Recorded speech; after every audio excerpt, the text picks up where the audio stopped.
Thanks again everyone for coming out today. We're just going to get started in a couple of minutes. So today's Energy-360 topic is on shale gas. But before we get into the event, I'd just like to spend a few minutes talking about the club. So the Stanford Energy Club strives to bring together students of different backgrounds, from engineering, policy, business, to discuss energy issues from a multidimensional perspective. For students searching for energy events on campus, we are trying to be the go-to hub for where you can go and search for events. And we hope, and our hope is that the Stanford Energy Club should not be the only energy club on campus. It should be the hub where different energy clubs can come, communicate with each other, collaborate, and build relationships.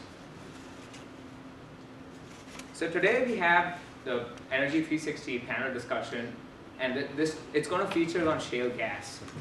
This is a panel discussion that has been held quarterly for the past 3 or 4 quarters, and Mike here is now going to talk a little bit about the topic. Good, thank you. So I'm Mike Rogers, and I'm one of the co-presidents of the Stanford Energy Club with Sid here. Yeah, again, just want to thank you guys all for coming. I know it's a wonderful day out, but fortunately we have the miracle of daylight in the new GSP. So yeah, I just wanted to talk about E360 a little bit. So as Sid mentioned, Energy-360 is a quarterly panel discussion series where we bring together experts from policy, academic, industry, and finance to have kind of a nice interdisciplinary discussion on a range of energy topics. Usually we have like a networking mixer to follow, so everyone can interact with one another and engage with our lovely panelists. Prior topics we've had are in zero energy buildings, green transportation, battery storage, and again today we'll be focusing on shale gas, which I'm sure if any of you read up on energy news, it's a very hot topic with all the fracking and environmental impacts of it. In fact, the Energy Journal, which we just launched last spring, it's on our website. The next edition will be on shale gas. So yeah, I guess we're going to get started. I think we're going to head over to Shai to talk a little bit more.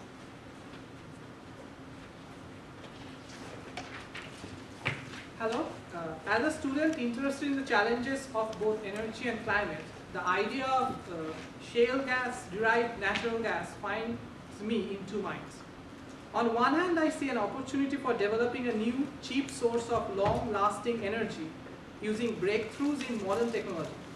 Something that may actually succeed in replacing coal with a cleaner and less carbon-heavy fuel.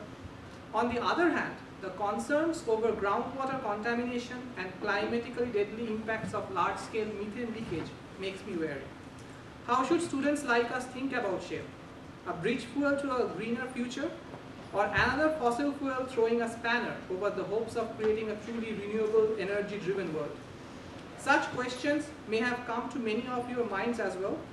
Therefore, in keeping with the goals of Energy-360 panel series, we have brought together experts working in energy industry, climate science, market finance, and legal policy to work out some coherent answers to these and many other questions regarding this new age of shale that seems to be rapidly dawning on all of us.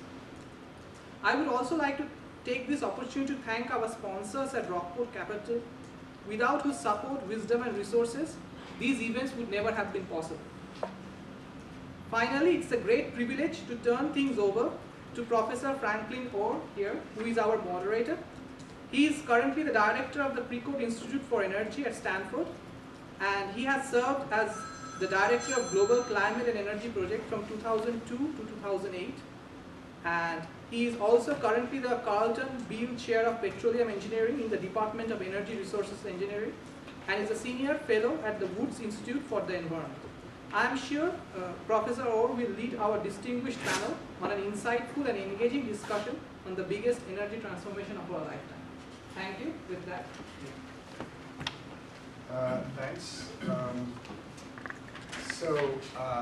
Our plan here for the next little while is to have an initial discussion that involves those of us in the front of the room That's aimed at giving all of you plenty of time to think up hard questions to ask them. And we'll, after an initial period, we'll switch to that. So by all accounts, there are large quantities of natural gas in many low permeability rocks that are known as shales and that are widely distributed in the U.S. and in other places around the world. And in recent years at least, advances in long-reach horizontal drilling techniques and hydraulic fracturing have led to a quite substantial increase in the availability of that so-called unconventional gas. In fact, at least in the United States, unconventional gas outweighs the conventional stuff now. Some observers are claiming that a fundamental shift is underway in the U.S. and perhaps in the world in the energy mix. And it is pretty clear that something is going on. If you look at the May short-term energy outlook from the Energy Information Administration, they note that in 2004, coal provided 50% of the electric power in this country, and now in 2012, that fraction is projected to be 36%. That's a pretty big change in a pretty short time. At the same time, natural gas was 18% of generation in 2004 and 31% this year. So there have been some big changes. So the change in availability of natural gas will evidently influence lots of energy markets in the U.S. and abroad.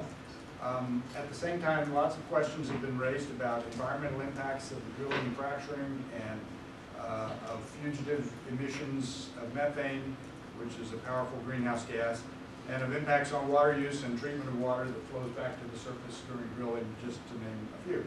So our goal today is to explore the issues around the increased use of natural gas, particularly gas from shales. We're fortunate to have a very well-qualified panel to help us examine these questions. I'll introduce each of them quite briefly and ask them a leading question for a few minutes of talk, and then I will ask some more questions and try to prevent anyone from coming to blows during the discussion. And as I said, your job is to think up good questions to ask them as we go along. So first is Andre Peterhans, who's manager of strategic planning for Chevron Corporation. He and his team are responsible for monitoring the activities and strategies of Chevron's competitors and for providing analyses and guidance on strategic issues to Chevron's senior executives.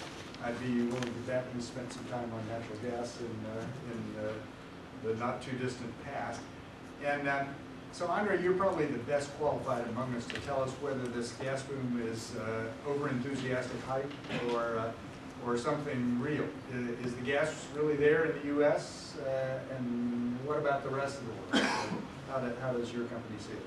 I don't think it's overhyped. I was going to start off with my comments with saying that it's a game changer, and I'm not fond of buzzwords or terms like that, but I think in this case it's apropos. It really is a game changer. The combination of the lateral drilling techniques and the fracturing that you mentioned, and the abundance of shales in North America really do open up a whole host of opportunities for us. And I think it's up to us to figure out the right way to go ahead and produce the resource and to go ahead and make sure that we can do it environmentally responsibly. Yeah, it's real. So second, I'll ask Susan Sackmar to speak. She's an adjunct law professor with expertise in international trade law under the WTO and research focus on international trade, global gas markets, and energy and the environment, and also a consultant in those topic areas. Susan, there have been lots and lots of questions raised about the environmental impacts of fracturing, treatment of flowback water, and possible contamination of groundwater, and so on. So where do things stand on this? I imagine from a regulatory standpoint, there is a lot of variation across the country. And could you kind of bring us up to date on where things stand there? Yeah, well, certainly getting my arms around the regulatory challenges has been a challenge. to say the least, because as you might expect, regulations in all states and even around the world are evolving to try to catch up with the industry. So the industry always moves much quicker than regulators. And so there have been a number of environmental issues that have come up. Of course, the one on most people's, two on most people's mind are, is this going to contaminate our aquifers, our drinking water sources?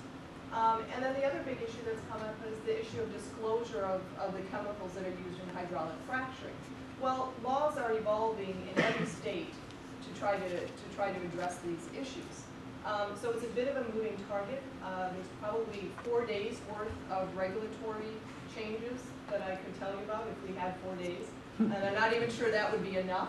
Well, that would put us pretty close to finals week, so I think So, we should. right. But as the panel goes on, what I've tried to do in my research is really sort of narrow in to what are the real risks, because that's really what you want to try to manage.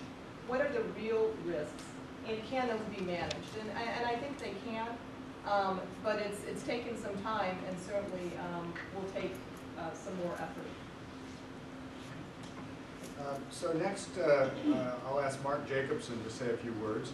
Mark is a professor of civil and environmental engineering and director of the Atmosphere and Energy program here at Stanford. And he works on modeling air pollution and global warming and large-scale clean energy systems. Mark, the methane is a much more potent greenhouse gas than CO2. So how would a shift in the mix of methane and coal for power generation affect future warming due to greenhouse gas emissions? And good question. So I have a comedian's line. Excellent. So natural gas, it emits CO2, it emits methane, it emits ammonia, and the methane in particular, and NOx as well, oxides of nitrogen, not so much sulfur. The methane in particular, it has a much higher global warming potential, which is the heating over either, depending on the time frame you're looking at, either over 20 years or 100 years compared to carbon dioxide. Over a 100-year period, methane heats the atmosphere on a global scale about 31 times, according to the latest IPCC 2012, more than carbon dioxide per molecule, per unit of mass actually.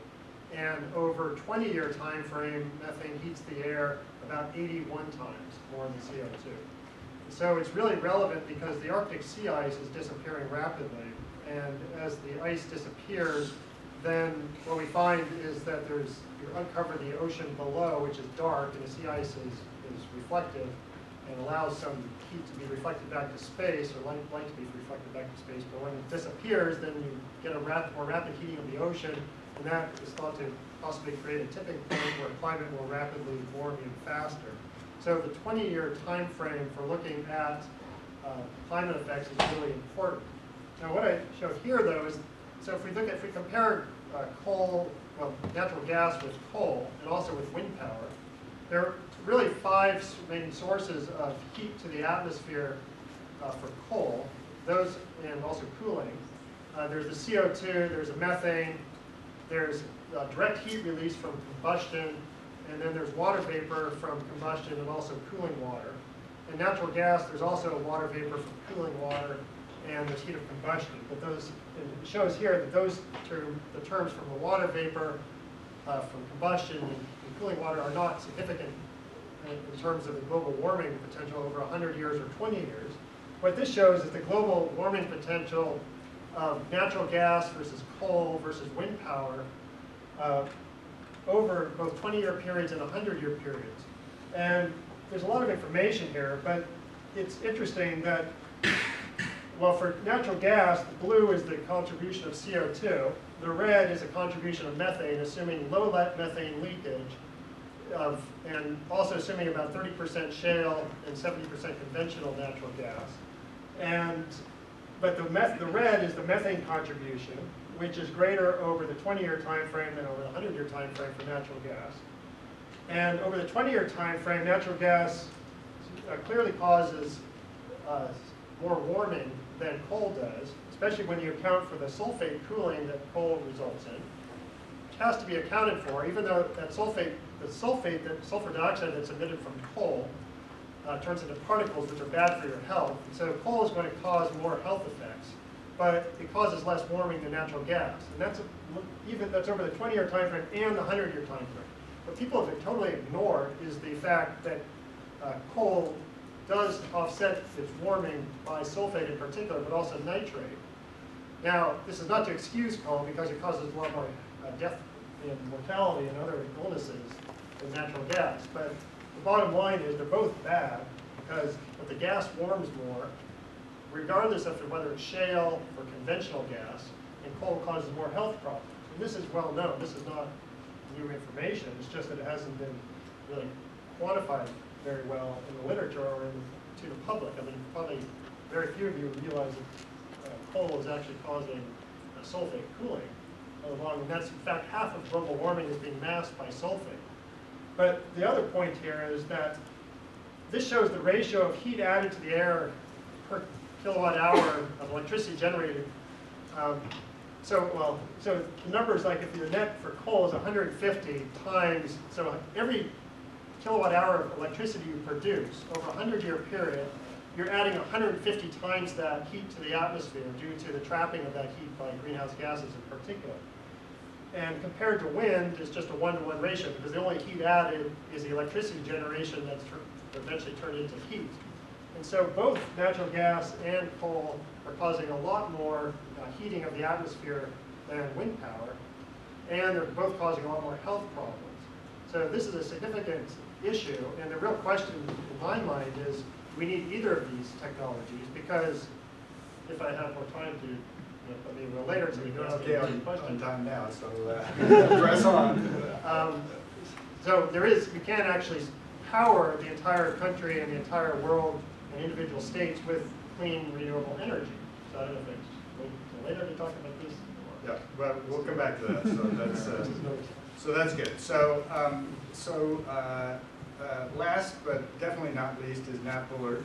He's the director of content at Bloomberg New Energy Finance, the clean energy, carbon markets, power, and water analysis group within Bloomberg. And he also focuses on the international trade aspect. So a question I'd like to ask you, at least to get the conversation started, is that gas is certainly cheap now, and so a key question is, will it stay that way? Will the U.S. be an exporter of natural gas, and what impact does all this have on things like renewables or substitution for coal or the penetration of the wind that Mark wants to have developed? So how do you see all of that? So I'll start off by sort of referencing the question you asked, Andre. Is this overhyped or is it real? Is it both? I would say that there's a sufficient amount of hype attached to any very promising new technology. Having watched this run-up happen just in the last couple of years with solar and with wind and with every other aspect of energy-smart technologies, the hype dies down and you realize you do get down to fundamentals and realize that there is still something there. I think that the impact of natural gas is going to have an extraordinary impact on fleet planning for wholesale power in the U.S. I don't really think you'll find anybody wanting to build a new coal plant anymore. Even the rare exception maybe in the heavily re-accumulated center of the country, you might find some people that still want to build a big coal plant, but not that many people. And that has big impacts on wholesale power prices. With gas at, let's say, $2 to more realistically $4 in an BTU, it does change the merit order substantially. It also makes it very difficult for wind power to compete. It makes it nearly impossible for solar power to compete. But there's a couple of other things. One is that wind and solar will continue to get cheaper, and they don't have any fuel exposure. As fuel costs rise back up towards, let's say, $5 to $6 per MMBTU by the middle of the century, with 55 gigawatts of coal retirement starting to absorb a lot of new gas coming out of the ground, you'll start to see a merit order wherein you've got no more coal, you've still got natural gas. And it turns out to be a better sort of straddle in the merit order than if you were to have plants that take a day to cycle up and down. So gas actually ends up being friendly to renewable energy, as renewable energy has intermittency, comes off and on with predictable or perhaps unpredictable effects on the grid. Gas is able to more quickly absorb and give and take to accept renewable resources. You also, as a renewables generator, want something in the merit order that has a marginal cost of production. If you have a merit order that is nothing but renewable energy, a wholesale power market is by nature priced at the marginal cost of production. If the marginal cost of production is nothing, everybody gets paid nothing, and that's not very good for the power generators. Regarding exports, sure, but it takes a while to build an LNG train. We saw the first one in process in Sabine Pass with Cheniere Energy. Yeah, let's wait and see 5 years from now when it's up and going. The other thing to add too is that there will be, there's LNG exports. There's a structural demand shift in gas going into power generation. But if anything's that abundant, there will be a universe of other technologies and other business models to take advantage of its abundance, and it will suddenly cease to be abundant, or at least that abundant. So watch an industrial shift potentially in 5, 10 years in gas use in the country, if there's that much of this out there. So I have a whole host of questions here, but I'm going to follow up on a couple of things first. So Andre, the estimates that Mark showed include an estimate of leakage, fugitive emissions from drilling and production activities, and then of course also through the rest of the distribution system. I mean, fixing leaks, of course, is not a high technology thing. Can we make it so that the natural gas system leaks less than the current one? Well, we certainly think so, and we would expect so. Part of, I think, the concern, and I think it's rightfully placed, over the development of shale gas, or what we refer to as gas from shale, is that the rapid application of the fracking technologies and the way it's been done in this country. We have hundreds, if not thousands, of small independent operators that are out there that are doing this. It doesn't take very much. It's a fairly low barrier entry now that we, in essence, understand the technology. And George Mitchell was the kind of the progenitor of this when he essentially developed the fracking and applied it to shale back in the 80s. Since then, you have a lot of people doing it, and there isn't necessarily a rigorous standard according to how the industry operates today. It's getting better, and Susan mentioned that regulators are slowly catching up. We are concerned that they are slow in catching up.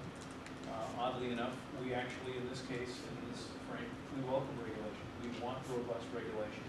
We want the states to understand what is involved to go ahead and make the systems tight, so you don't have spurious methane from the flowback water, that you don't have wastage in the flowback water, that you recycle it and use it, because fracking, as you've no doubt read, requires a tremendous amount of water. We don't have that much water to go ahead and splash around, no pun intended. So that what we need to do is make sure that these systems are integrated and operated in a fashion where they're a lot tighter with respect to the methane emission. And we're certainly comfortable and confident that can be done, because we're doing it right now with the operations in Michigan and Appalachia. Susan, are there states that are the models for the best practice on regulating this technology? Well, there are probably a number of states. I think there's been probably more regulatory changes in Pennsylvania, which spans, so far is sort of the key Marcellus Shale state that's been producing shale gas. And the regulators there did have to do a lot of catch-up, so I think we're seeing a lot coming out of Pennsylvania.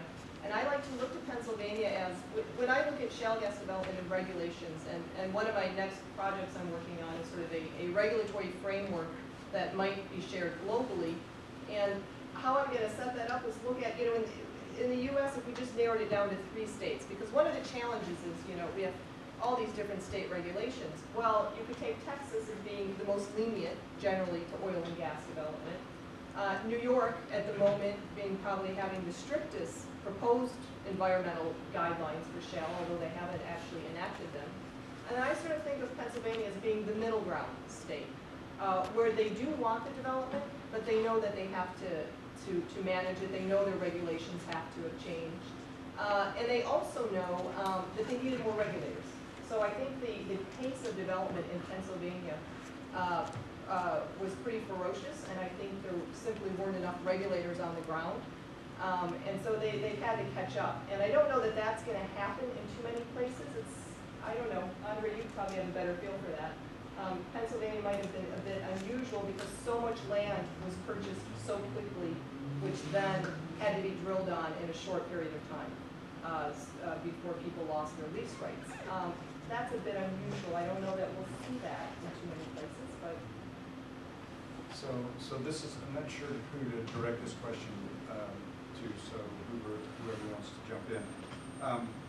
The price of natural gas is so low now that at least I wonder how the heck people can drill and complete wells, at least in some portion of the shales. So doesn't that, if that's right, and first of all, so the question is it right? And then second of all, if that's right, then doesn't the price head back up and make it easier for Mark to put his wind turbines in? I'll give you the bit that I was getting ready to say. $2 gas that's $2 gas. It's not really $2 gas. That's free methane you get from natural gas liquids production, right? And it has a depressing effect on the dry gas producers who get completely hosed. But you can't buy it for that, but it doesn't really reflect, does it even reflect lifting cost or fairly for a dry well? You wouldn't, at $2 gas, as a planning price, you will not go out and drill a new dry gas well. If you have the expectation that there's no associated condensation or liquids, the economics aren't there and you won't do it. If you are already drilling, you might go ahead and do that and carry on. If, as Susan mentioned, if you're in a situation where you have promises, and bear in mind, we're out there dealing with thousands of farmers, and they have expectations to get paid for their lease rights. They have expectations on royalty payments, and so in order to make those commitments, what we need to do is, in essence, drill the well, or we lose it. So for lease retention, oftentimes you find people are drilling, but one of our competitors, Conoco, has announced that they're shutting in 100 million cubic feet a day this year. They're just not going to drill. They're not going to use it. Interesting. So Mark, if I think there's just no question that the resources like wind and solar are huge compared to the amount of electricity we use. But these are big markets and they have to be penetrated at some rate. So how do we, in a world where there is a relatively low electricity price, how do we sustain marching down the learning curve to get costs down on solar and wind in a way that makes it so that they can penetrate the markets? Well, I think so there's no internalization of the subsidies that are given to oil and gas, because oil, gas, and coal are all getting subsidies like wind is, but the subsidies, they're not paying for oil, gas, and coal, not paying for the externalities and the climate effects, the health impacts. And there aren't the same externalities with renewables. And so you're getting two types of subsidies. They're getting the oil and gas are getting direct subsidy through the tax code and through sometimes just direct payments. But they're also getting a second subsidy through not having to pay the externality costs. So there needs to be policies to correct the market, to stop the subsidies to oil and gas, shift them to clean energy, if that's what you want to do, to promote the growth of the clean energy system. So cap and trade, carbon tax, one of those? Well, anything that works. I can't say what is the best one. But shall we have a pool on whether the next Congress is going to do that? But I have a quick thought there, which is that we talk about wind, which is a wholesale power market. But ask your friendly neighborhood utility if they've lowered your electricity rates yet for all of this cheap gas that's currently in the system. They haven't. It takes, by the time you get to the point of need for the retail consumer, which is where solar has its natural play, and where all of the energy smart technologies start to have their play in the commercial and industrial space. Gas is an element of the power price, but it's not the only thing that's in the power price. And so there's a huge amount of innovation and competition happening in that space, where the exact price of gas for wholesale power generation is not the only thing that makes the competitive landscape.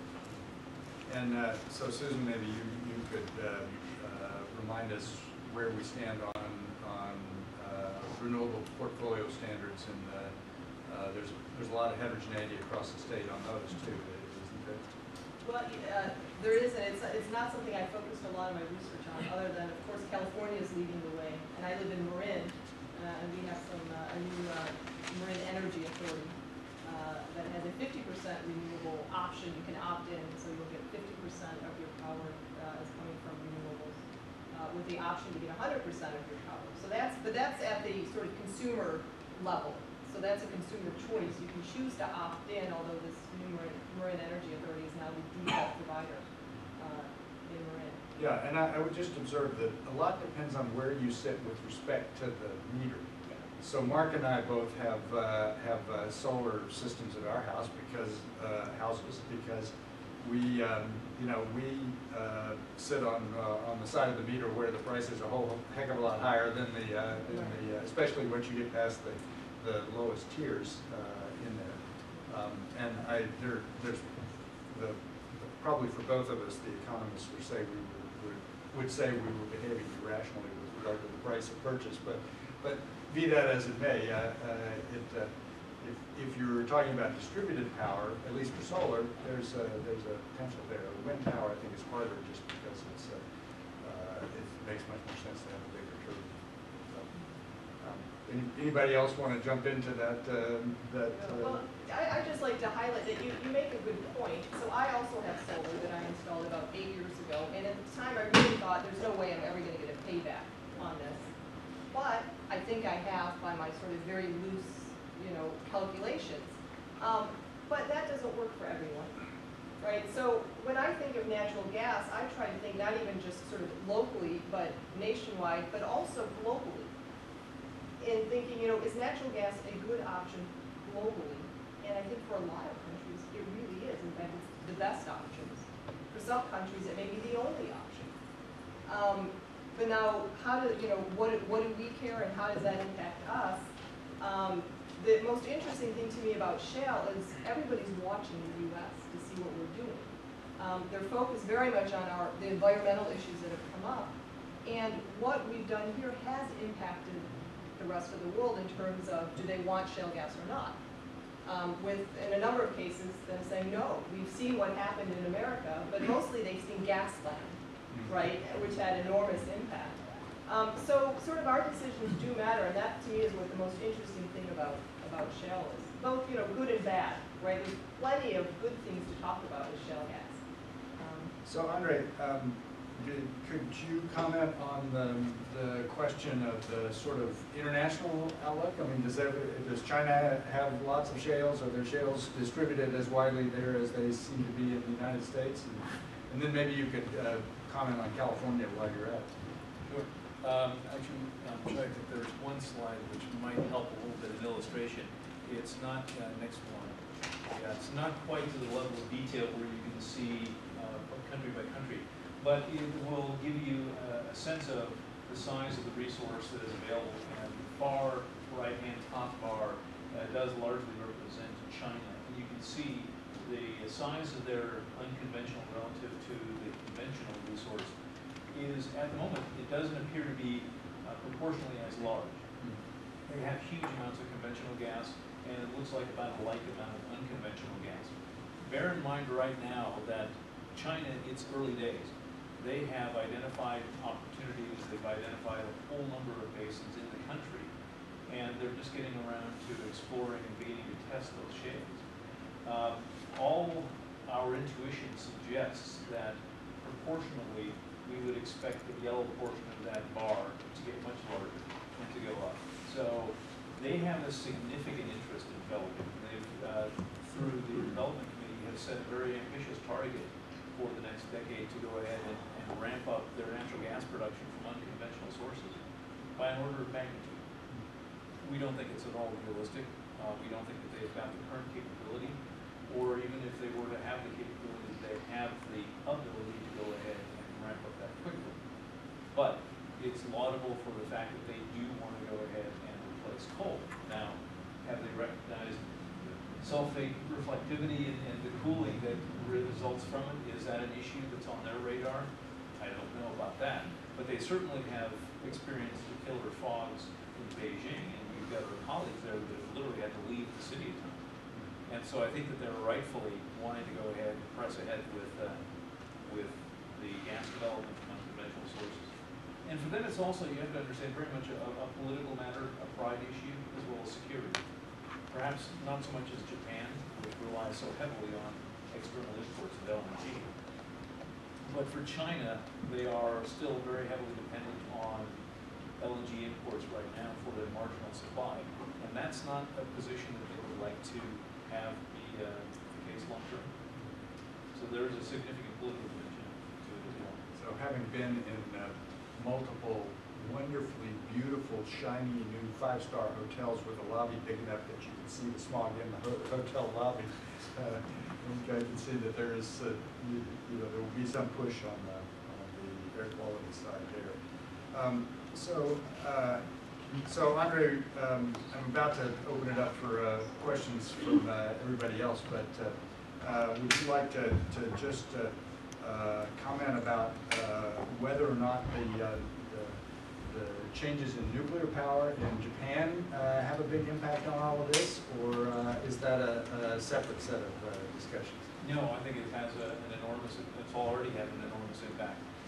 If you take a look at what has taken place, Japan has in essence soaked up all of the surplus LNG in the marketplace because of the fact that they have chosen to shut down and not restart any of their nuclear capacity. We see that as now a sustained picture that for the next decade or two, they will easily continue to go ahead and import a great deal more, 20–25% more LNG than had originally been in the picture. What does that do? It impacts the marginal cost of LNG, where people had expected to go ahead and pick up spot LNG cargoes. And LNG is not a commodity that typically is traded in the spot market because of the cost. And I think Matt pointed out that it takes so much time and money to go ahead and build LNG facilities. You typically contract 90% of that on a long-term basis. So you don't find much spot LNG. But when it's out there, occasionally people will expect you to pick it off at reduced prices. Japan has put a pay to that. That's not going to happen. So what, Matt? What's the world price of LNG, and if how does the U.S. market, the North American market, is largely separate from that market now? How does that pricing fit? As a reference point, the project I was talking about, Sabine Pass, is Cheniere, is that right? They're reversing what was supposed to be an import terminal, right? That was because we were living in the United States that was impaired by $14 gas, but that's what Cheniere will be selling it to Korea for when it gets over when they build it over there. I mean, if we do in an export situation, there are markets that have not only the willingness, but I guess at this point I would say necessity to pay. I mean, I was in Narita Airport last week, and it is boiling hot. It's almost 90 degrees in the airport because there's not enough power to run air conditioning. The willingness to pay in growing economies in East Asia is high. And I mean, you can probably tell me, what does it look like for Australia's exports from Bullard? What are those priced at going to? Well, they're priced on an oil parity basis, and so they're going to likely get roughly the $13–14 price range based on today's prices. Yeah, I mean, if we created a sort of a gas autarky, except for sending out some exports, we have very different looking power sector than the rest of the world, or at least in terms of the price basis that we're paying. I mean, it is exceptional. I mean, there's not going to be other places that look like that, and we're not going to be compared by pipeline. Right. So if Mark invests in LNG trains and exports, the gas price will go up and the wind power will be all okay, right? So Mark, what are the prospects for continued reductions in the price of wind and solar? Well, so solar has been dropping significantly. Wind over land is already price competitive. It's effectively the second largest new source of electric power for like 4 or 5 years in a row after natural gas in the U.S. and number 1 in Europe now for a couple of years.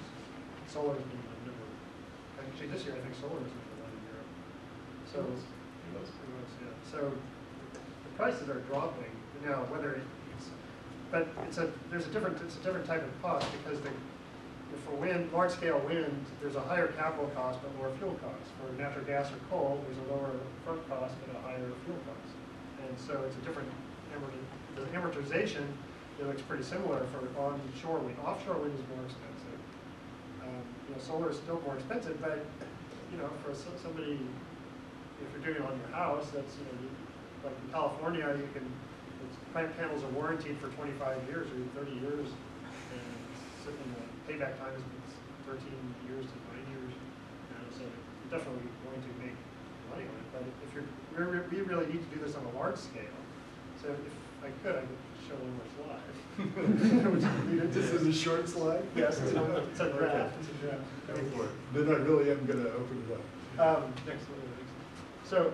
So we developed a plan to power New York State for all purposes: electric power, heating and cooling, transportation, industrial processes, with only wind, water, and sunlight, which is solar power, geothermal, tidal, a little bit of tidal, a little bit of wind, but mostly wind and solar. And these are the areas you need to do that. There is no, so the blue is the wind area, and that's all open space, except for that red dot, which is the footprint on the ground, and there's a lot of offshore wind, which would be more expensive. That red spot is rooftops in New York City, effectively.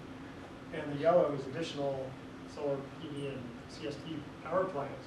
But that's all the space you need to power the entire state of New York for all purposes. And New York imports oil and coal, it has natural gas, but if you make all your energy domestic, for example, you increase the job production because all the jobs are now in the state, and you produce all your energy in the state. And you eliminate all your air pollution, which is 3% of New York's GDP. And the space is not that much. So the question is, why are we talking, except for the fact that natural gas price is low, why should that be a goal to increase the natural gas when you can convert each state individually in the entire country to clean and renewable energy without taking up a lot of space, solving a lot of climate and environmental problems, and reducing this externality costs we all pay through taxes and insurance. And so it seems to me that the discussion it's a good discussion to have, but I think the focus should be really how do we get away from natural gas and coal, not how do we extend it further. Okay, so questions from the audience. If you could, so stand up. If you could say your name and your affiliation, and fire away. My name is Jay Schoenberger. I am a second-year MBA student, and I spent most of my career developing wind farms in New York State. And I wish it were that simple, but when you actually overlay the millions of parameters to develop a wind farm in upstate New York, you realize how little land there was, and we picked over, and 12 other developers picked over the entire state. My question is not related to that. It's actually related to natural gas. And I didn't know about the amount of methane that's escaped through the drilling and the extraction of all the natural gas and how it actually has a higher warming impact. And so my first question is, to what extent is that mitigated if you tighten the system up, if you repair all these leaks? Is it that much better? And then related to that is, if it really is that bad, are states like California, like the most progressive states, are they concerned about the total warming potential of gas versus coal as it relates to carbon capture and storage? Because it seems like if this isn't really a solution to the global warming issue, then maybe that incentivizes them to think about CCS for, combined cycle gas plant. Sure, but then we'll ask for others. Go ahead. Okay. Well, with regard, so the diagram I showed for the global warming potentials, that assumed a low methane leakage rate. That was not even the median or the high methane leakage rate that are assumed. So, and that's, we're accounting for the global warming potential. So the chances are the actual methane leakage is higher. The reason I say that is because in California, there are data in California that take measurements over the whole state of methane from aircraft. And those aircraft show that the actual methane emission rates based on the aircraft measurements are about 60% higher than what the state inventory suggests the methane leakage rates from all sorts of methane, not just natural gas, but all the sources are. So So there's a significant underestimate of the methane leakage in California. In fact, this is a significant concern in California. I was just testifying last week at the California Resources Board along with a group, and they are concerned about this issue and want to look into it. So they will look into it more because they are really concerned about the global warming footprint in California. In fact, the G8 and just had a resolution to join with the U.S. in controlling short-lived climate forcers, including methane and black carbon. And so these are regulations now, there are now 21 countries, including the whole G8, that have a goal to reduce methane significantly, and one of these major sources is natural gas. Now, whether they have to do anything is another question. So anybody else want to respond? Well, yeah, I'd like to go ahead and chime in a little bit on that. In terms of tightening up the system, with the natural gas well development, it's actually relatively straightforward in terms of identifying your point source opportunities to go ahead and tighten things up. So it's not as if the thing is just kind of oozing out of the sides. That's been one of the misconceptions, and it goes also to the groundwater contamination potential. When you take a look at it, we'll use Pennsylvania as an example. A typical producing formation, the shale, is going to be at around 5,000 to 7,000 feet deep. The deepest aquifer that is used for domestic water that we're aware of is roughly 500 or so feet. So you're talking about, the depth of the Grand Canyon below that for where we're actually producing, where the actual fracking and the fracking chemicals are used. The wells are typically cased fourfold through at least the groundwater potential zone. And then there's typically double casing carried on to significant depth with single casing but cemented all the way down to depth.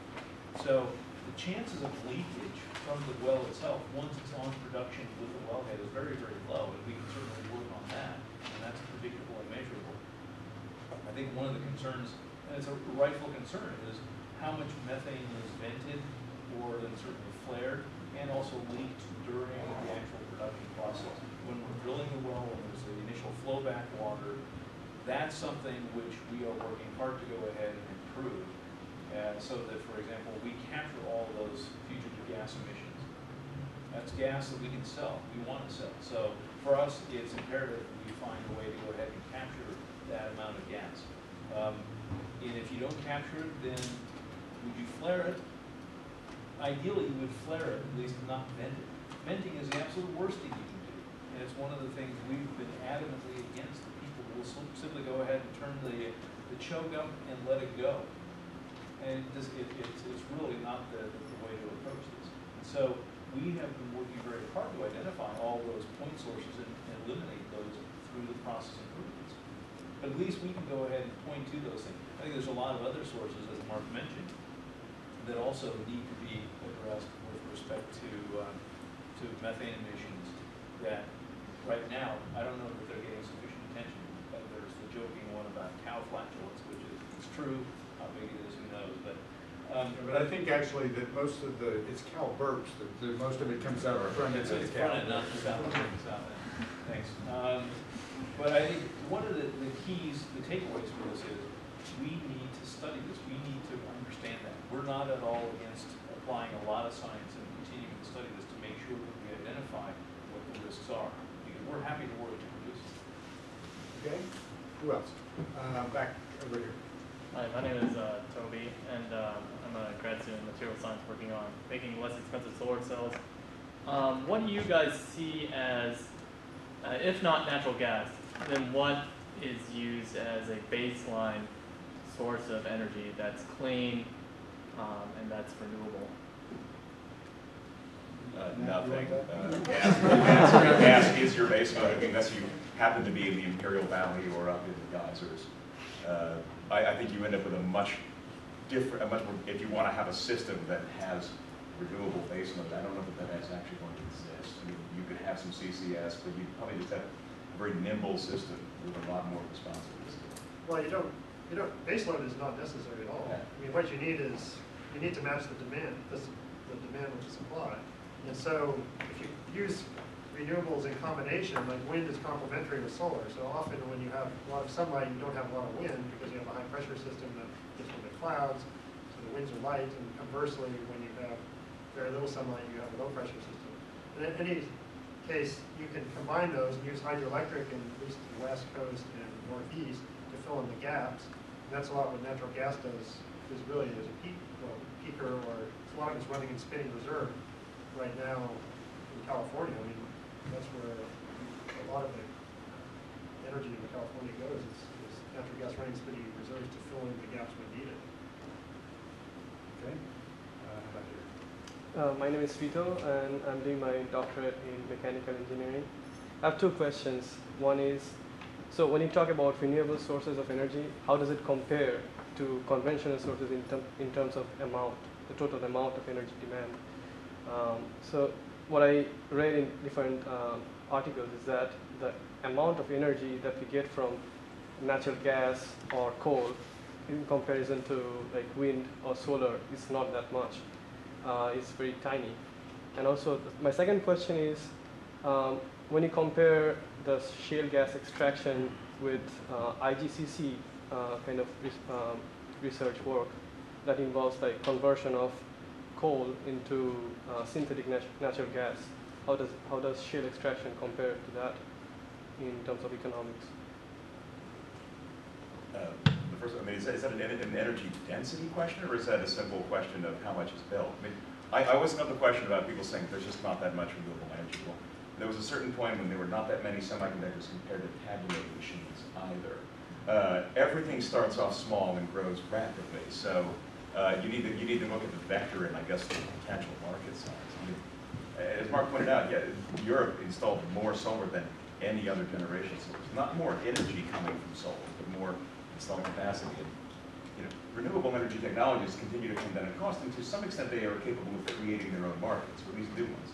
The supporting technologies come along that you need to balance the grid, either store power or just get better software that moves things around. It's an idea that because it's essentially an eternal argument until there's more renewable energy than everything else isn't honestly all that compelling. I mean, it's a simple fact of any market that's beginning is that there's less of it than there is of something else. On the issue of methane from a shale deposit, what does that look like? Its footprint relative to, first off, a conventional gas well. It can essentially be the same. It's a question of how much money you essentially want to devote to it. So one of the things that not everyone does is to go ahead and put in gas water separation. So when you have the flow back water, you go ahead and clean it up. You reuse the water, you also go ahead and capture the methane. And it's a matter of how much money are you willing to go ahead and invest, which obviously drives up the unit cost for the gas.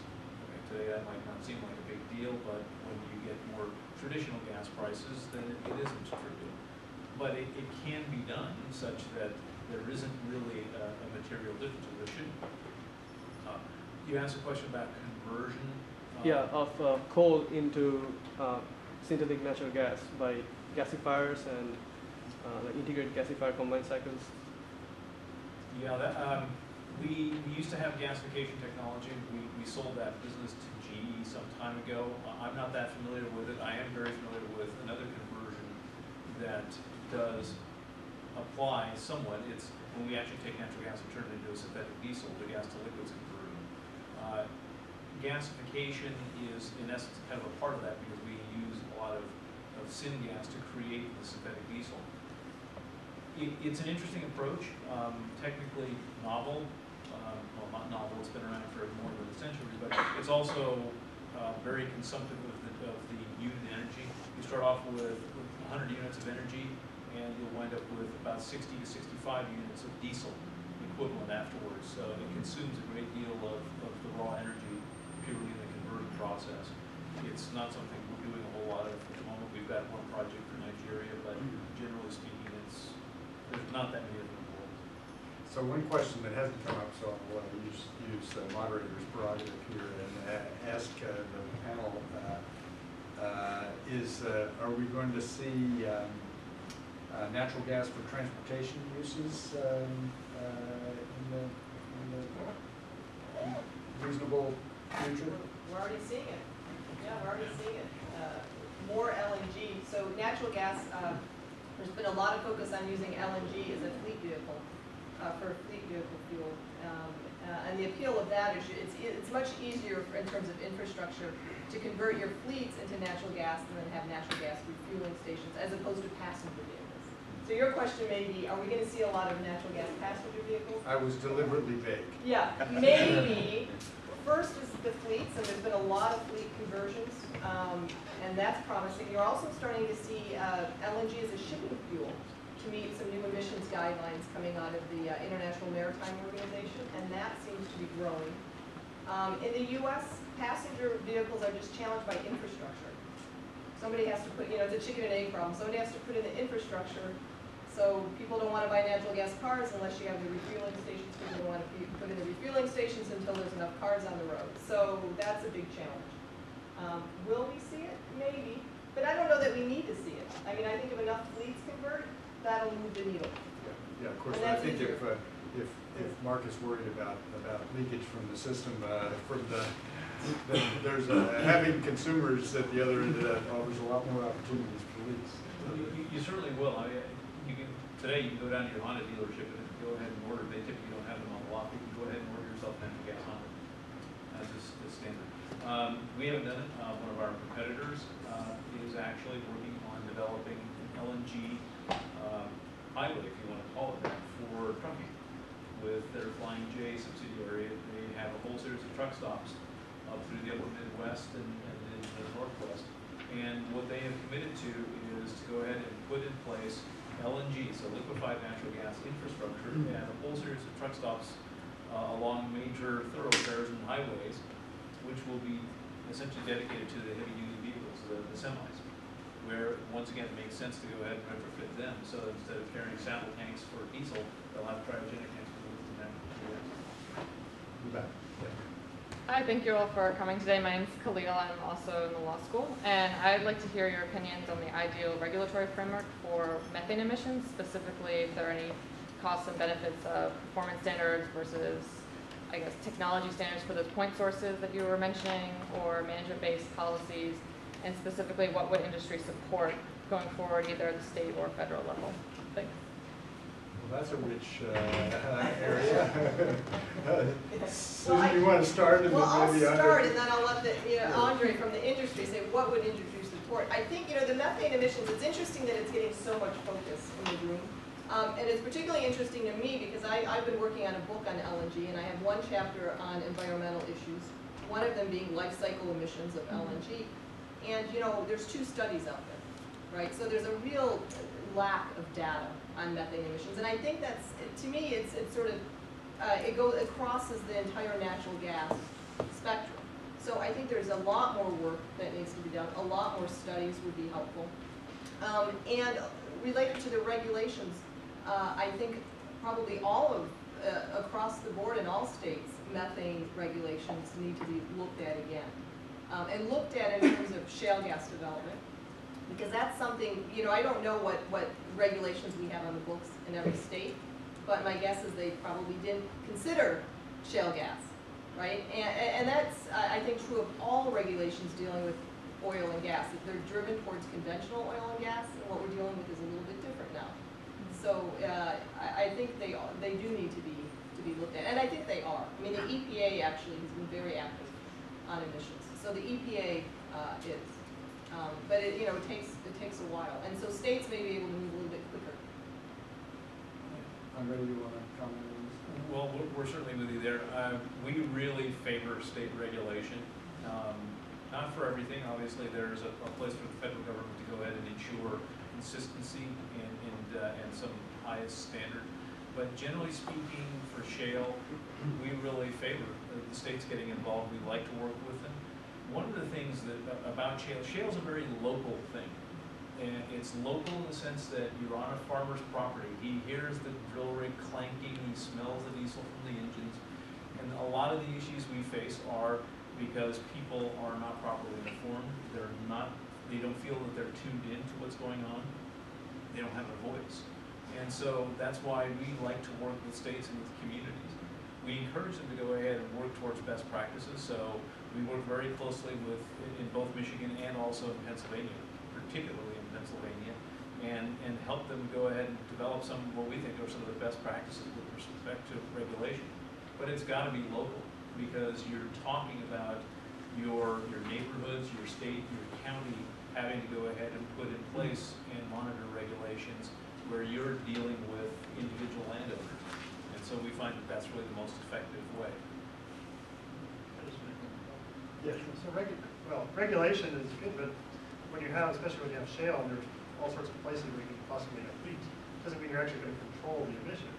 The other thing is, one of the ways of controlling the methane emissions is by flaring, but that's even worse than the methane because you create black carbon, and you see the black smoke that results. And black carbon is like 4,000 times more carbon potent per unit mass than methane, and even though it has a much shorter lifetime, it's over 100 years. It's like, in fact, it's a million times more than carbon dioxide.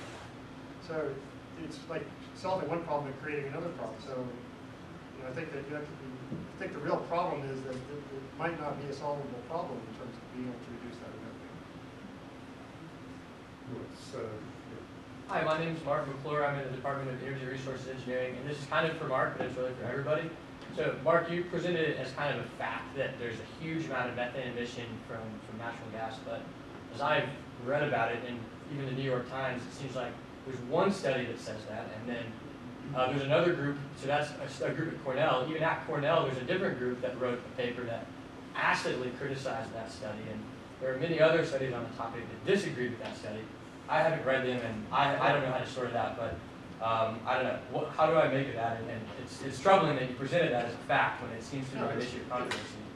The numbers you're talking about from Howard et al., the numbers that are controversial are the medium and the high numbers, not the low numbers.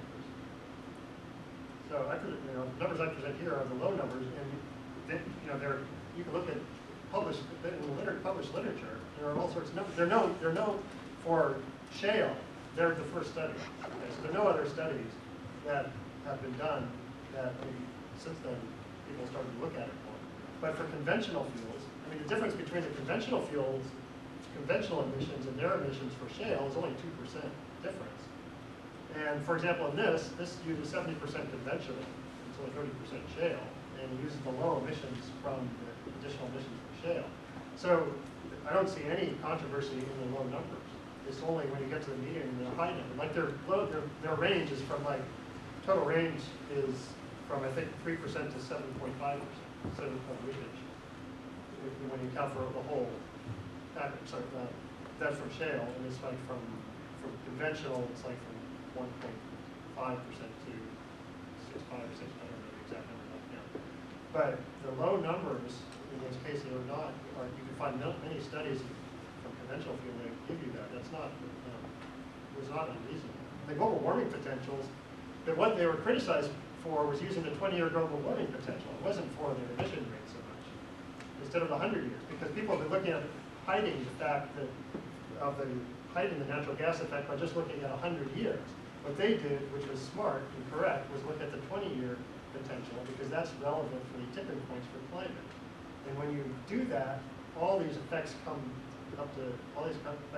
stronger and more apparent. So it was really the criticisms were based on that use of the 20-year lifetime mostly rather than the emission rates, although there were some criticisms of the emission rates too. So in the back here, and then I see several over here. We'll go there. So my name is Glenn Bergen. I'm a PhD student in geology, and I work on petroleum-related geology. And I guess I was really surprised kind of that all of you didn't really seem to talk about or seem kind of okay with other environmental risks related to shale gas, specifically like water contamination and chemicals in the water. And I feel like that's where all the hype is and where all the fear is from most of society, where gas is really focused on. So I guess I have a question I'm going to direct to Susan, but all of you are welcome to answer it. So knowing that there's still a lot of work that needs to be done in terms of regulation, because this is still a pretty new frontier, and there's not a whole lot of regulation, but it's a really exciting area. There's a lot of potential.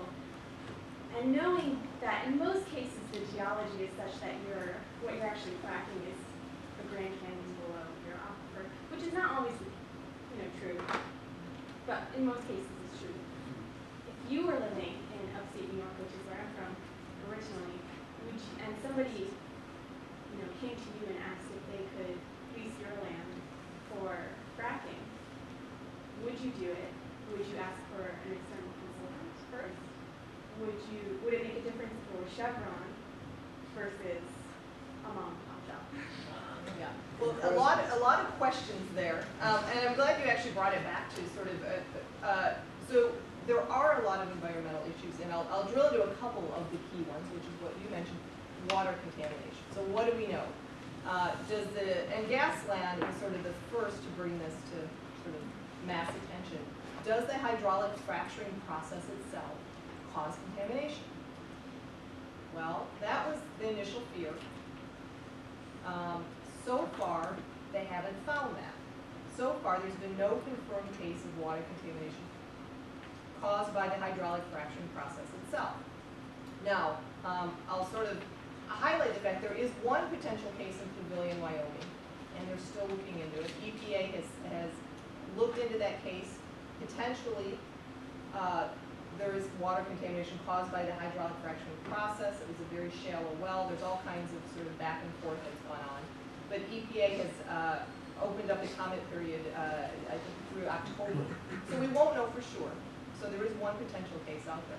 Now, what there are, though, are cases of contamination caused by what I sort of lump together as sort of a failure to follow best practices, right? These are wells that are being drilled. So you have casing failures. You have a whole slew of things that can happen on the job sites. You have spills. So just, spills, casing failures, blowouts. There have been some contamination cases caused by sort of a failure to follow best practices, to lump them all together. So I think there are some legitimate concerns. We won't know for sure until we hear more about the Pavilion case, and then EPA also, there's an ongoing study of the EPA looking into a number of issues, and we're starting to see some information. Well, we've seen a lot of information from the EPA so far, but what I usually tell people is, you can look to the EPA study as being the most in-depth study on the risks of hydraulic fracturing and the entire process.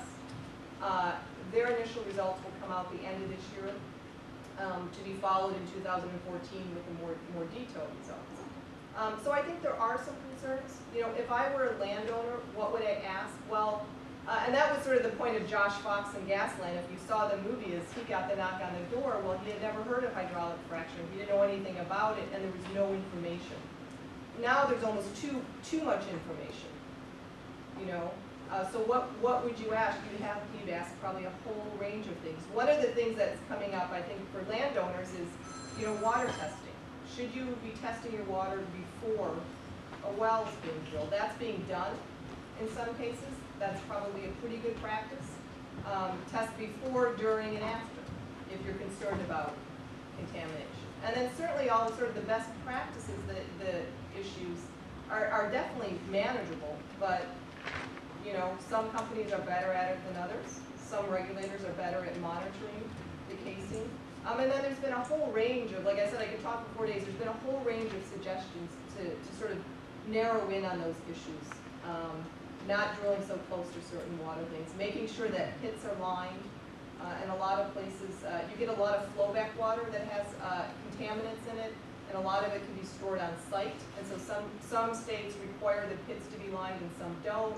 So there's been a lot of that. Okay, maybe all pits need to be lined. So I think the regulations are evolving to handle those challenges. But certainly as a landowner, you'd have a lot of questions. So would you do it? Are you ready to sign? Well, all right, so one question, of course, is, well, how much? How much are you going to pay me? If you're going to pay me, right? And we've talked actually very little about cost, who's going to pay for all the wind, but that has to be an important factor, because if you knocked on my door and said, I'll give you $1,000, I'd be like, you know what, it's not even worth reading the 10,000 pages I have in my office on shale. I'm not going to even waste my time. oh, you're gonna give me $100,000. Well, now I might do a little more research and figure out if the risks are worth it. So I think that's probably a legitimate question. How much? Right? So down here in front. Yeah, I'm current graduate student energy resource engineering. So there's a curious corporate debate going on right now about whether to allow LNG exports in this country. And it's funny because on the one hand you have sort of the exploration and production companies, the Conocos and the Cheniere Energy that want to allow exports to try and bring up the price. And then on the other hand you have the chemical companies, Dow, DuPont, Koch Industries. They're saying, no, wait a minute, let's build these ethylene plants, soak it up, and maybe that's a higher value product and we can keep the jobs here. And so I guess my question to either Andre or Nathaniel is sort of where do you see the chips laying in the next few years? I know the Department of Energy just put all the other export applications on hold pending an economic evaluation. So maybe Cheniere has the first mover advantage and they're the only one that actually gets the gas out of the United States. And so I'd be interested in hearing your opinions as to how that debate's really going to shape up. Will there be LNG exports? I would think at this point, yeah. I think Cheniere is well underway to going ahead and moving ahead with it.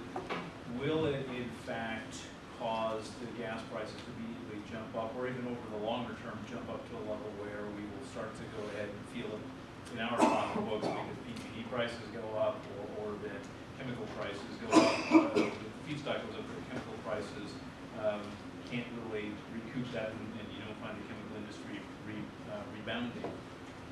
Our modeling, which kind of closely follows a number of models by others in the industry, and Deloitte has published some information on this, is done on a dynamic LP. So it's very involved. It's tens of thousands of nodes. It models the whole world. And when we've looked at it, the level of exports that we see as being realistic out of North America probably will not have a very material impact on gas prices.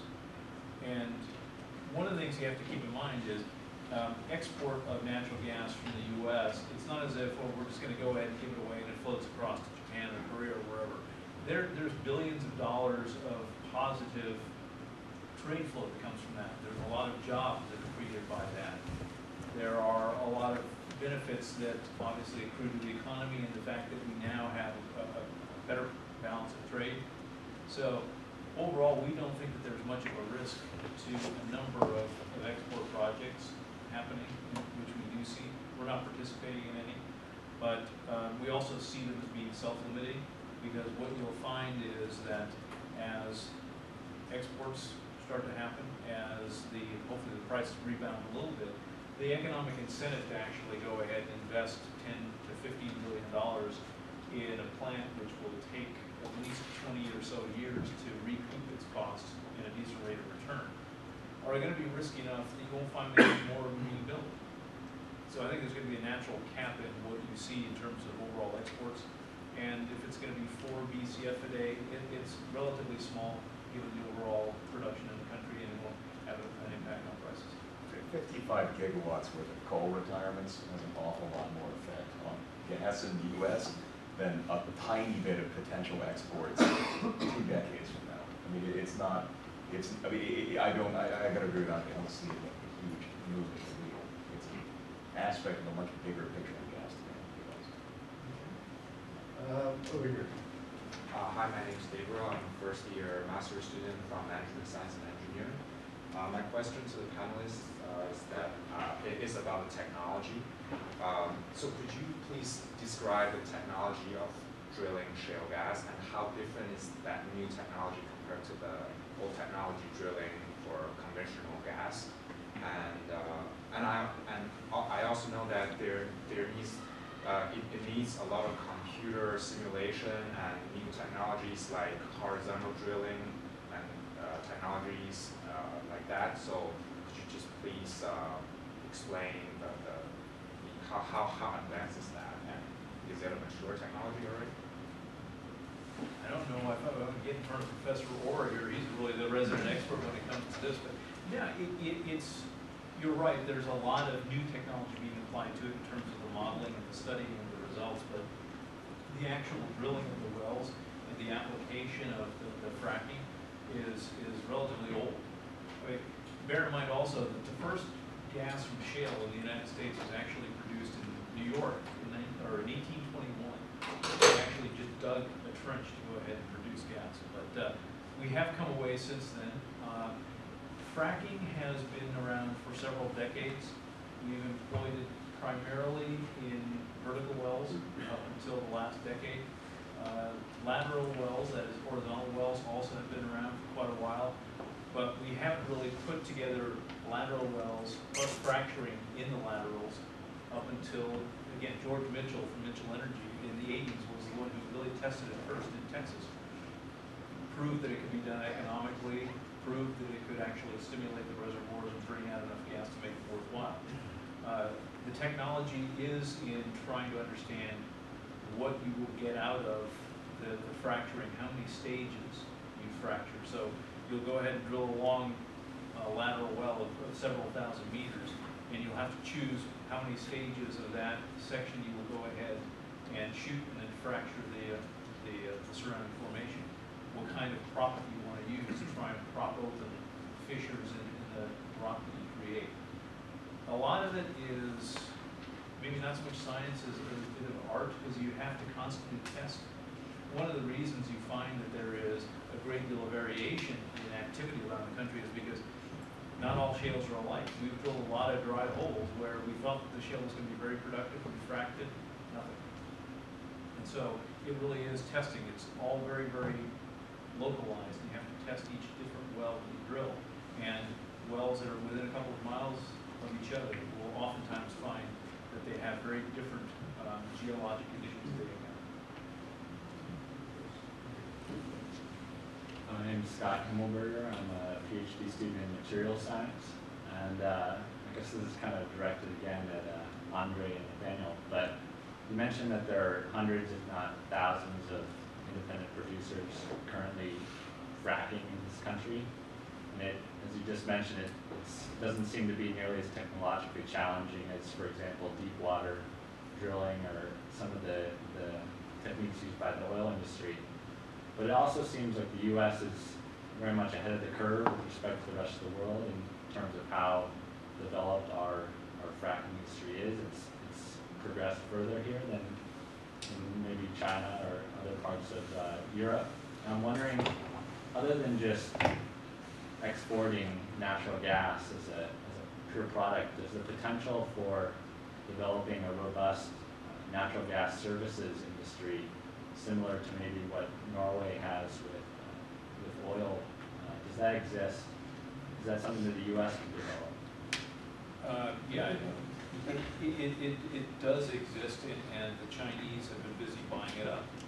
There are a lot of smaller service companies that specialize in pressure pumping, that specialize in fracking, and that serve us and our competitors and the smaller independents. And a number of those have essentially gone under the hammer to the Chinese. They see the opportunity. They want to go ahead and replicate it back there because, as you say, they don't have the know-how right now, let alone the infrastructure. And so what they are doing is they're coming in, finding the entrepreneurs here that are developing the capability and have the know-how, and then they sell out. So it's still here, but what you see is essentially is wholesale knowledge and technology transfer overseas. We already have, I don't think we need to worry much about export capabilities and expertise. We already have like oil field services, gas field services companies, where the U.S. is very happy to board kind of forever. Unless you get something an indigenous technique that displaces us somewhere else. Then. Yeah, it's actually a huge advantage. It's something I didn't really fully appreciate until I taught a course in a shell course in Poland. And so Poland is viewed as one of the bright spots in Western Europe for shale gas development. The government wants it.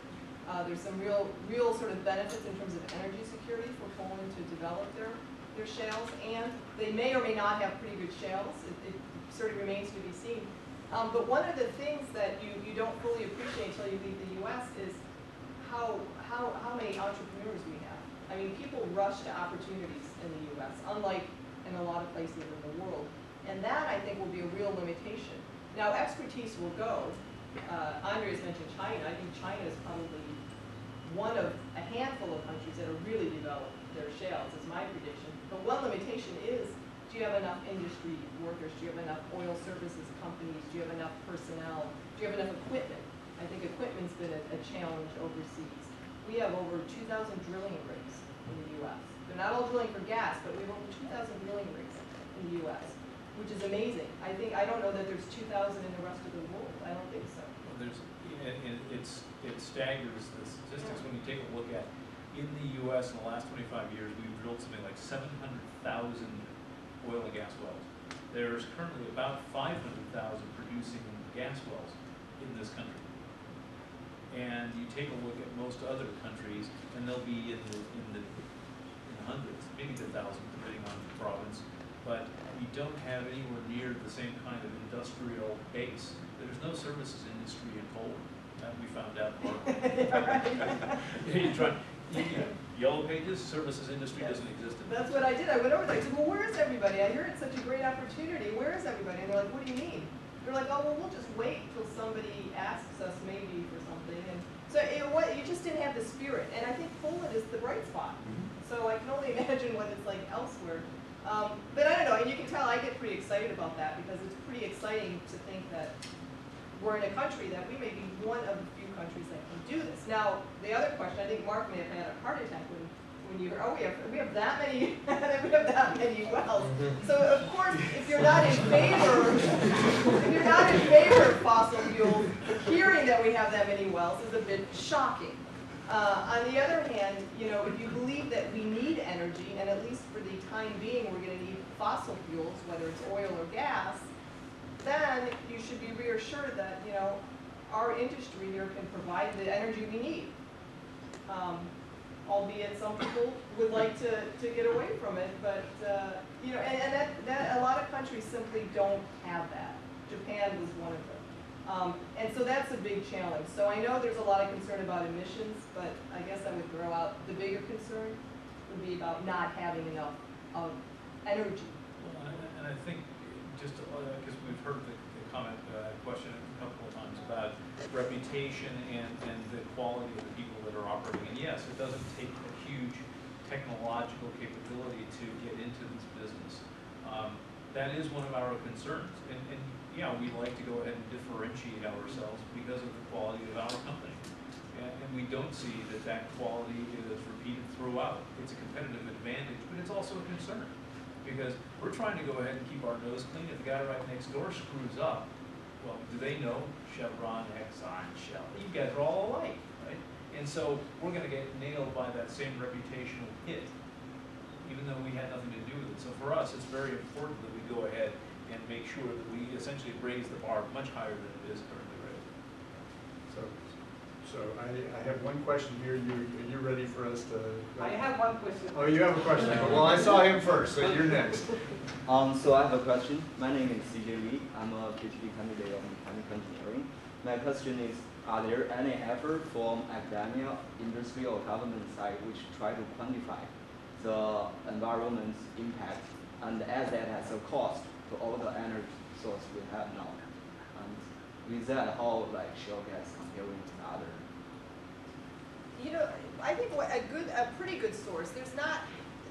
I can't refer you to one other than I would say the International Energy Agency has done a pretty good job. In June of last year, they issued something called the Golden Age of Gas. I think Andre has it. You can hold it up. Wow. Yeah, well, this is Golden Rules, so there are rules coming for shale gas.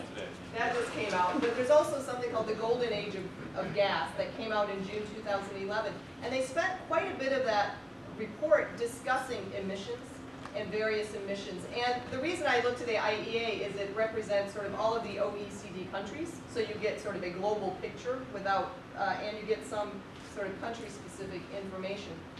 So I would probably refer to the IEA, to that Golden Age of Gas report if you want a bigger emissions picture. And I will just say that, some of the concerns in the room, the IEA has said, contrary to what the gas industry would like you to think, that natural gas is green and this is going to solve our climate problems, I think the IEA pretty forcefully said in that report, natural gas alone won't get us there. If the target is limiting global warming to 2 degrees Celsius, natural gas alone won't get us there. Right? In fact, we'll far exceed that target. And the IEA, I think, had a pretty forceful argument in that report. So I would look there first, and then that may. Well, I'd have to comment. I mean, natural gas is not going to get us anywhere towards solving climate problems. Nowhere. I mean, it's not helping one bit. I showed you the graph. It's, if you, every coal plant you replace with natural gas, you increase your warming. I mean, that's period. It's a fact. I mean, coal is bad, but natural gas in terms of warming causes more warming. That's just factual. Because of the fact that unfortunately, coal has sulfate, which kills more people, but it actually causes more pollution. So I'm not saying it's good, but just factually, you're going to warm the planet more with each natural gas plant you have. So it's a dream to think that you're actually solving any climate problems. So I would stay off that argument completely. But you know, you might be at low cost, sure. Right. Well, I think they said, you know, you aren't going to meet your climate targets. Yeah. Well. Yeah. Right, with natural gas. Right. My question is, there is a difference in the efficiency of power plants run by natural gas and run by coal, and there seems to be greater potential to increase the efficiency of power plants run by natural gas. There also seems to be a greater potential of carbon sequestration is easier for natural gas run power plants because of a lot of the impurities may not be there, that where a fluidized with coal, it's far more difficult to get a carbon sequestration process going. And the third point, that is possible that fuel cells might become more economical with cheaper natural gas systems. So are these possibilities like practical, or you know, for making natural gas maybe some beneficial effect in global warming, both on Jacobson and well, I mean, the best use of natural gas, if we want to have the least effect of it, is probably steam reforming to produce hydrogen, because there, but even that, it's not good in terms of the pollutants and well, and also you can capture, if you capture stuff that's already leaking, like from landfills, that might be it might be at least that's going to leak anyway. So if you capture it and use it for energy, then you displace some other energy, there might be some benefit.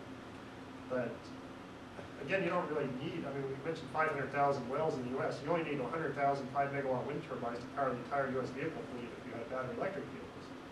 So, I mean, why would you, why do you want to do this? I think the focus is, or how do you get away from any combustion of fossil fuels? I mean, it's eventually going to go away anyway because they're going to run out. They might be 150 years from now.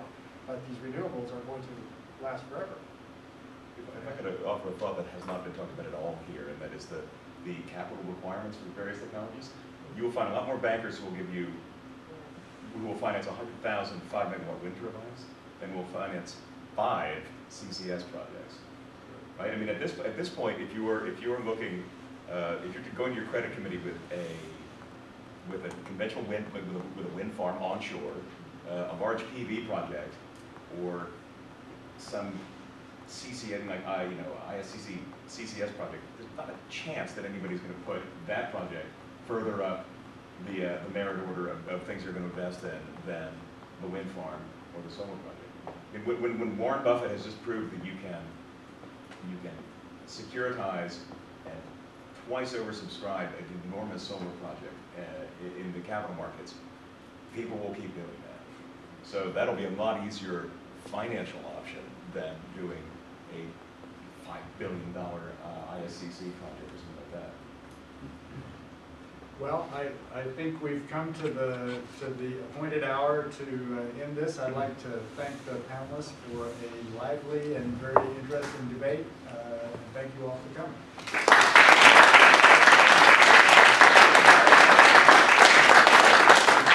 So before we step out, let's thank our moderator and our panelists again for sharing with us so many perspectives on today's topic. And I also want to thank all the people who helped make this event possible. That is GSB for providing such a nice room, and all the Stanford Energy Club members who contribute to this event, and Rockpop for sponsoring us. I know for sure that our panelists and moderators leave us a lot to think about and discuss. So I invite you all to our networking section, which is in E101, which is the other side of the courtyard. We have a lot of food and drink there. So while we are trying to save the world, we can save our stomach as well. In the networking section. So the other thing is just to remind you that our people will be there for the Stanford Energy Journal. Our next set of discussions, like the journal, will focus on natural gas. So anybody who is interested in contributing articles or comments, please look at our journal.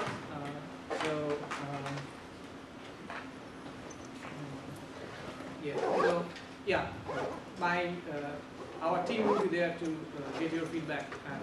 And then, if you're interested. my name is Christina, co-editor-in-chief along with Brian Treeland here if you're interested. Thank you.